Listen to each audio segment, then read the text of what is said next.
الحمد لله نحمده ونستعينه ونستغفره ونؤمن به ونتوكل عليه ونعوذ بالله من شرور أنفسنا ومن سيئات أعمالنا من يهده الله فلا مضل له ومن يضلل فلا هادي له ونشهد أن لا إله إلا الله وحده لا شريك له ونشهد أن سيدنا ومولانا محمدا عبده ورسوله أما بعد فأعوذ بالله من الشيطان الرجيم بسم الله الرحمن الرحيم لقد رضي الله عن المؤمنين إذ يبايعونك تحت الشجرة فعلم ما في قلوبهم يا رب صل وسلم دائما أبدا على حبيبك خير الخلق كلهم هو الحبيب الذي ترجى شفاعته لكل هول من الأهوال مقتحم اللهم صل على محمد وعلى آل محمد كما صليت على إبراهيم وعلى آل إبراهيم إنك حميد مجيد اللهم بارك على محمد وعلى آل محمد كما باركت على إبراهيم وعلى آل إبراهيم إنك حميد مجيد اہل سنت والجماعت احناف دیوبند سے تعلق رکھنے والے دوستوں اور بھائیوں، حضرت عثمان غنی رضی اللہ تعالی عنہ جو رسول اکرم صلی اللہ علیہ وسلم پر ایمان لانے والے چوتھے صحابی ہیں، نبی کریم صلی اللہ علیہ وسلم اور آپ پر اترنے والے دین کی خاطر 3 مرتبہ ہجرت کرنے والے صحابی ہیں، اور تینوں مرتبہ ہجرت تنہا نہیں، اپنی بیوی کے ساتھ، اور بیوی بھی عام نہیں، رسول اللہ صلی اللہ علیہ وسلم کی لخت جگر مکہ مکرمہ سے ہجرت حبشہ۔ جب وہاں خبر پھیلی کہ اہل مکہ مسلمان ہو گئے ہیں، حبشہ سے مکہ مکرمہ آئے، وہاں کر پتہ چلا کہ خبر غلط ہے، پھر دوبارہ ہجرت مکہ مکرمہ سے حبشہ، پھر حبشہ سے مکہ مکرمہ، اور پھر مکہ مکرمہ سے مدینہ منورہ۔ حضرت عثمان غنی رضی اللہ تعالیٰ عنہ وہ صحابی رسول ہیں صلی اللہ علیہ وسلم، جو پیغمبر صلی اللہ علیہ وسلم کے دوہرے داماد ہیں۔ پیغمبر کی بیٹی نبی کی لخت جگر حضرت رقیہ آپ نے حضرت عثمان کے نکاح میں دی، ان کی وفات کے بعد پھر دوسری بیٹی ام کلثوم آپ کے نکاح میں دی، اور ان کی وفات پر دربار رسالت سے اعلان ہوا کہ میری 10 بیٹیاں ہوتی، یکے بعد دیگر عثمان کے نکاح میں دیتا۔ ایک روایت میں میری 40 بیٹیاں ہوتی، یکے بعد دیگر حضرت عثمان کے نکاح میں دیتا۔ اور 40 بیٹیوں کی روایت کرنے والے بھی کون؟ داماد پیغمبر علی المرتضیٰ رضی اللہ تعالی عنہ۔ حضرت عثمان غنی رضی اللہ تعالی عنہ کون ہیں؟ مدینہ منورہ میں پانی کا کنواں خرید کر مسلمانوں کے لیے پانی کا انتظام کرنے والے حضرت عثمان غنی کون ہیں؟ مدینہ منورہ میں مسجد نبی کی توسیع کے لیے 10,000 درہم میں جگہ خرید کر رسول اللہ صلی اللہ علیہ وسلم کی خدمت میں پیش کرنے والے حضرت عثمان غنی رضی اللہ تعالیٰ عنہ کون ہیں؟ حضرت عثمان غنی رضی اللہ تعالیٰ عنہ غزوہ تبوک کے موقع پر 300 اونٹ ساز و سامان کے ساتھ حضور کی خدمت میں دینے والے، اور 1000 دینار پیغمبر پاک صلی اللہ علیہ وسلم کی خدمت میں پیش کرنے والے حضرت عثمان غنی رضی اللہ تعالی عنہ کون ہیں؟ جو پیغمبر پاک صلی اللہ علیہ وسلم پہ فدا ہیں، نبی کی غلامی کا حق ادا کرنے والے ہیں، اپنے جان و مال کو پیغمبر پہ نثار کرنے والے ہیں، اپنا سب کچھ حضور کی خدمت میں پیش کرنے والے ہیں۔ رسول اللہ صلی اللہ علیہ وسلم پر وحی اترتی ہے تو عثمان غنی پیغمبر پاک صلی اللہ علیہ وسلم کے فرمان پر وحی کو لکھنے والے ہیں۔ رسول اللہ صلی اللہ علیہ وسلم کے دنیا سے تشریف لے جانے کے بعد مصحف عثمانی تیار کر کے پورے عالم میں پھیلانے والے ہیں۔ حضرت عثمان غنی رضی اللہ تعالی عنہ کتنے عظیم المرتبت صحابی ہیں۔ میں بہت زیادہ فضائل کی خدمت میں پیش اس لیے نہیں کر رہا کہ آپ کے علم میں ہے، گزشتہ کل ہمارا 3 دن کا اس عنوان پہ سبق ہوا ہے، اور میں نے حضرت عثمان غنی رضی اللہ تعالیٰ عنہ کی حیات مبارکہ اور خدمات مبارکہ اور آپ کی ذات مبارکہ پر ہونے والے اعتراضات کے جوابات اعتدال اور دلائل کے ساتھ 6 گھنٹے مسلسل گفتگو کر کے پیش کیے ہیں۔ میں نے تفصیل کے ساتھ اس پہ گفتگو کی ہے۔ آج کی ہماری یہ مجلس میرے بیان کے لیے نہیں ہے، بلکہ ان طلباء کرام کے لیے ہے جو اطراف عالم سے مرکز سے وابستہ ہو کے عالم بن رہے ہیں الحمدللہ۔ اور مجھ سے قبل طلباء کرام نے دنیا کے مختلف ممالک سے اس پروگرام میں شریک ہو گئے، حضرت عثمان غنی رضی اللہ تعالیٰ عنہ کے ساتھ اپنی محبت کا اظہار فرمایا ہے۔ اللہ تعالیٰ آپ کا شریک ہونا قبول فرمائے۔ اللہ دنیا میں اور آخرت میں ہمیں اپنے نیک بندوں کے ساتھ شریک رکھے۔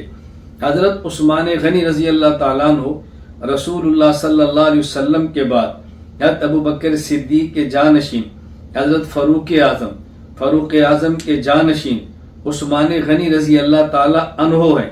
اپنی ذاتی رائے سے نہیں ہیں، صحابہ کرام کے مشورے سے ہیں۔ حضرت عثمان غنی رضی اللہ تعالیٰ عنہ پیغمبر کے ساتھ وفا کرنے والے اور نبوت کے ساتھ وفا میں اپنی جان کا نذرانہ پیش کرنے والے، پیغمبر پاک کے مبارک شہر کو محفوظ رکھنے والے، مہاجرین اور انصار مدینہ کے لیے سہولتیں پیدا کرنے والے، رسول اکرم صلی اللہ علیہ وسلم کی دی ہوئی شریعت کو خلافت کے ذریعے آدھی دنیا پہ نافذ کرنے والے، حضرت عثمان غنی رضی اللہ تعالیٰ عنہ کے دور میں جو فتوحات ہوئی ہیں اس کی مثال پیش کرنا مشکل ہے۔ حضرت عثمان غنی رضی اللہ تعالیٰ عنہ ہمارا ایمان ہے، ہمارے ایمان کے جزو لا ینفک ہے۔ جزو لا ینفک کا معنی کہ ہمارے ایمان کا وہ جز ہے جس سے ہم دستبردار نہیں ہو سکتے۔ صحابہ کرام رضی اللہ عنہم مجمعین ہمارا ایمان ہے، صحابہ کو ماننا ہمارا ایمان ہے، صحابہ کا تذکرہ کرنا ہمارا ایمان ہے، صحابہ کی ذات پہ ہونے والے اعتراضات کا اعتدال اور دلائل کے ساتھ جواب دینا یہ ہمارا دینی فریضہ ہے، اور ہم یہ دینی فریضہ سمجھ کر انشاءاللہ ادا کرتے رہیں گے۔ حضرت عثمان غنی رضی اللہ تعالی عنہ کی ذات مبارکہ پر اگر کوئی کیچڑ اچھالنے کی کوشش کرے تو ایسے ہی ہے جیسے آسمان پر کوئی تھوکنے کی کوشش کرے۔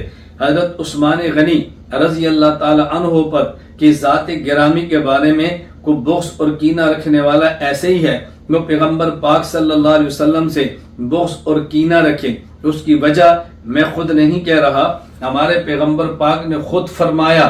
نمبر 1 عموماً صحابہ کرام کے لیے فرمایا اللہ فی اصحابی لا تتخذوهم غرضا من بعدی فمن احبهم فبحبی احبهم ومن ابغضهم فببغضی ابغضهم۔ صحابہ کے بارے میں ڈرتے رہنا اللہ سے، میرے صحابہ کو کبھی بھی تنقید کا نشانہ نہ بنانا، اور یہ بات یاد رکھنا جو صحابہ سے محبت کرے گا، جو میری وجہ سے کرے گا کہ یہ میرے صحابہ ہیں، اور جو میرے صحابہ سے بغض رکھے گا وہ میری وجہ سے کرے گا کہ یہ میرے شاگرد ہیں۔ اللہ کے نبی نے بتا دیا صحابہ سے محبت حضور کی وجہ سے ہے صلی اللہ علیہ وسلم، صحابہ سے بغض رسول اکرم صلی اللہ علیہ وسلم کی وجہ سے۔ اس لیے میں طلبہ کرام سے اور طالبات سے گزارش کروں گا، یہ میں بات اس لیے کہہ رہا ہوں کہ آج ہمارے جس طرح تقریری مقابلہ ہمارے طلبہ کرام کے درمیان تھا، اسی طرح تقریری مقابلہ ہماری طالبات کے درمیان بھی تھا۔ طلبہ کی نگرانی جہاں اساتذہ کرام نے فرمائی ہے، میں نے براہ راست تقریباً تمام طلبہ کے بیانات کو لفظ بلفظ سنا ہے۔ میں بہت خوش ہوں، میں اس خوشی کا اپنے لفظوں میں اظہار نہیں کر سکتا۔ طالبات میں سے کسی بھی طالبہ کا میں نے بیان نہیں سنا، ان کی نگرانی کرنے والی یا میری اہلیہ ہیں یا نگرانی کرنے والی میری بیٹی ہیں، اس لیے کہ طالبات کے معاملات کو ہم نے بڑے پردے کے ساتھ رکھا ہے اور بڑے احترام کے ساتھ رکھا ہے۔ اللہ تعالیٰ ان طلبہ کو بھی اپنی شان کے مطابق اجر دے، طالبات کو بھی اللہ شان کے مطابق اجر دے۔ جو طلبہ اور طالبات مرکز سے وابستہ ہیں وہ بخوبی جانتے ہیں میں طلبہ کو اپنی اولاد بیٹے سمجھتا ہوں، طالبات کو اپنی اولاد اپنی بیٹیاں سمجھتا ہوں، اور باپ کے ذمے ہے بیٹے اور بیٹیوں کی نگرانی کرے، بیٹوں اور بیٹیوں کی اخلاقی تربیت کرے، اپنی اولاد کے عقیدوں کو درست کرے، اپنی اولاد کے اعمال کو درست کرے، اپنی اولاد کے اخلاق کی نگرانی کرے۔ میں آج کی مجلس میں یہ بات کہنا چاہوں گا تمام طلبہ اور طالبات، حضرت عثمان غنی رضی اللہ تعالی عنہ کا صرف کردار بیان کرنا کافی نہیں ہے بلکہ کردار اپنانا ضروری ہے۔ عثمان غنی شرم و حیا کے پیکر ہیں تو ہمارے اندر شرم و حیا ہونی چاہیے۔ حضرت عثمان غنی اگر باحیا ہیں ہمیں باحیا ہونا چاہیے۔ عثمان غنی اگر سخی ہیں ہمیں سخی ہونا چاہیے۔ حضرت عثمان غنی اگر وہ پیغمبر پاک صلی اللہ علیہ وسلم پر فدا ہیں تو ہمیں پیغمبر کے ورثاء علماء پہ فدا ہونا چاہیے۔ اگر عثمان غنی رضی اللہ تعالیٰ عنہ شہادت کی دعا بھی مانگتے ہیں، اللہ کے راستے میں خود کو پیش بھی کرتے ہیں، ہمیں بھی شہادت مانگنی چاہیے اور اللہ کے راستے میں شہید ہونے کے لیے تیار رہنا چاہیے۔ اس لیے میں طلبہ و طالبات سے کہوں گا گزشتہ گناہوں کی توبہ کرنا ضروری ہے، آئندہ گناہ کا عزم نہ کرنا ضروری ہے، اپنے اندر شرم و حیا، سخاوت، شجاعت کو پیدا کرنا ضروری ہے، اثار کا مادہ پیدا کرنا ضروری ہے۔ صرف علم پڑھنے کا نام نہیں ہے، علم سننے کا نام نہیں ہے، اصل تو علم اس علم کا نام ہے کہ جو انسان کی زندگی بدل دے، مخلوق سے توڑ کے خالق سے جوڑ دے۔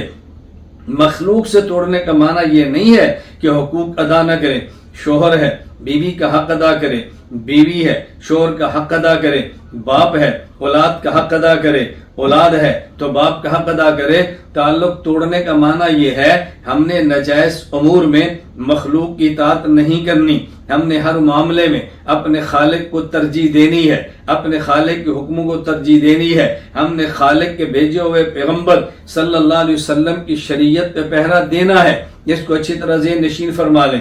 میں سمجھا یہ رہا تھا کہ ہمارا آج کا پروگرام یہ صرف میرے بیان کے لیے نہیں ہے، یہ آپ کے بیان کے لیے ہے۔ میں آج بیان کرنے کے لیے نہیں، آپ کا بیان سننے کے لیے بیٹھا ہوں۔ میری خواہش تھی کہ میرے تیار کردہ شاگرد یہ بیانات کریں، ہماری بیٹیاں بیانات کریں اور ہمارے گھر والے سنیں اور مجھے بتائیں کہ آپ کی بیٹیاں کیسے بیان کرتی ہیں، اصحاب پیغمبر کے قصیدے کیسے پڑھتی ہیں۔ اللہ تعالیٰ تمام کو اپنی شان کے مطابق اجر عظیم عطا فرمائے۔ میں جو چار نظریات پیش کروں گا جو صحابہ کرام کے بارے میں ہمارے لیے اپنانا ضروری ہے۔ پہلی بات یہ ذہن نشین فرما لیں کہ تمام صحابہ کرام مومن ہیں۔ نمبر 2 تمام صحابہ کرام یہ عادل ہیں۔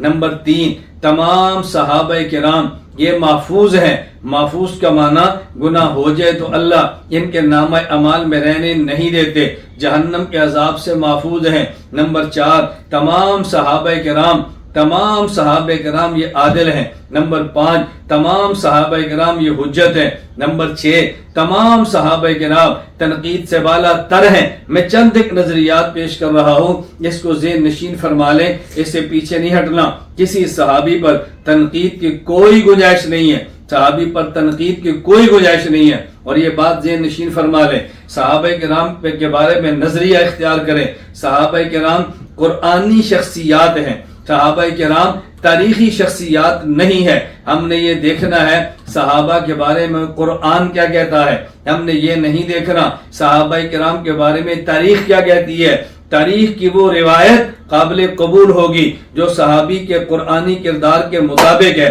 اور تاریخ کی وہ روایت جو صحابی کے قرآنی کردار کی نفی کرے اس کو جوتے کی نوک پہ رکھ کے اڑا دو۔ ہم نہیں مانتے اس تاریخ کو جو صحابہ پیغمبر کے کردار کو مجروح کرے، ہم نہیں مانتے اس تاریخ کو جو صحابہ پیغمبر صلی اللہ علیہ وسلم کی ذات کو مجروح کرے۔ صحابہ کرام قرآنی شخصیات ہیں، صحابہ کرام تاریخی شخصیات نہیں ہے۔ تاریخ کی بنیاد پر ہم نے صحابہ کرام کو قبول نہیں کیا۔ تیسری بات ذہن نشین فرمائیں، صحابہ کرام کے بارے میں یہ بات اچھی طرح سمجھنا۔ صحابہ کرام رضی اللہ عنہم اجمعین، پہلی بات تو یہ ہے گناہ کرتے نہیں تھے۔ دوسری بات اگر گناہ ہو جاتے تو اللہ ان کے گناہوں کو معاف فرما دیتے تھے۔ اب ان کے بارے میں تبصرہ کرنا اس کی شریعت میں کوئی گنجائش نہیں ہے۔ اس کی وجہ یہ ہے ہم نے پیغمبر پاک کے جو صحابہ سے محبت کی ہے وہ صحابی ہونے کی وجہ سے کی ہے۔ خدا نہ کرے اگر کوئی صحابی گناہ کر بھی لے وہ تب بھی صحابی ہے، صحابہ نے توبہ کی ہے، اگر خدا نخواستہ توبہ نہ کرے تب بھی صحابی ہے۔ تو ہماری صحابیت سے محبت کی وجہ اس کا صحابی ہونا ہے۔ یہی بات اللہ کے پیغمبر فرما رہے ہیں، فمن احبہم فبحبی احبہم، چونکہ پیغمبر کے شاگرد ہیں، یہ پیغمبر کے صحابہ ہیں، پیغمبر کے جان نثار ہیں، تو کیسے ممکن ہے ہم ان سے اپنے تعلق کو توڑ دیں؟ یہ بھی صحابہ کرام کے بارے میں بات ذہن نشین فرما لیں۔ رسول اکرم صلی اللہ علیہ وسلم نے اعلان نبوت فرمایا تو اعلان نبوت پہ گواہ وہ صحابہ کرام ہیں۔ پیغمبر پہ قرآن اترا، پیغمبر نے امت کو دیا، اس کے گواہ صحابہ ہیں۔ پیغمبر پہ جبریل آئے، صحابہ کرام میں سے بعض نے بعض مواقع پر دیکھا ورنہ پیغمبر کے فرمانے پہ یقین کیا، اس کے گواہ صحابہ کرام ہیں۔ پیغمبر مکہ سے مدینہ آئے، گواہ صحابہ ہیں۔ پیغمبر مدینہ سے بدر گئے، گواہ صحابہ ہیں۔ پیغمبر مدینہ سے احد گئے، گواہ صحابہ ہیں۔ پیغمبر مدینہ سے خیبر گئے، گواہ صحابہ ہیں۔ پیغمبر مدینہ سے تبوک گئے، گواہ صحابہ ہیں۔ پیغمبر معراج پہ گئے، واپس آئے، اس پہ جو حضور نے ارشاد فرمایا اس پہ گواہ صحابہ ہیں۔ پیغمبر کی 11 بیویاں یہ گواہ صحابہ ہیں۔ پیغمبر کی 4 بیٹیاں گواہ صحابہ ہیں۔ پیغمبر کے 3 داماد ہیں، گواہ صحابہ ہیں۔ پیغمبر پاک صلی اللہ علیہ وسلم دنیا میں آئے، گواہ صحابہ ہیں۔ پیغمبر دنیا سے گئے، گواہ صحابہ ہیں۔ بھائی گواہ پیغمبر کے تمام امور کے صحابہ ہیں۔ اگر دنیا میں کسی کیس کو کمزور کرنا ہو، کسی مقدمے کو مجروح کرنا ہو تو اس کے لیے گواہ پر جرح ہوتی ہے، تو جو شخص صحابہ کرام پہ جرح کرتا ہے وہ گویا پیغمبر پاک صلی اللہ علیہ وسلم کے دین پہ جرح کرتا ہے، پیغمبر کی لائی ہوئی شریعت پہ جرح کرتا ہے۔ حضور جو کچھ لے کر آئے اس کے گواہ تو صحابہ ہیں۔ اگر صحابہ گواہ مجروح گئے تو مجھے آپ بتائیں پیغمبر کا لایا ہوا دین محفوظ کیسے ہوگا؟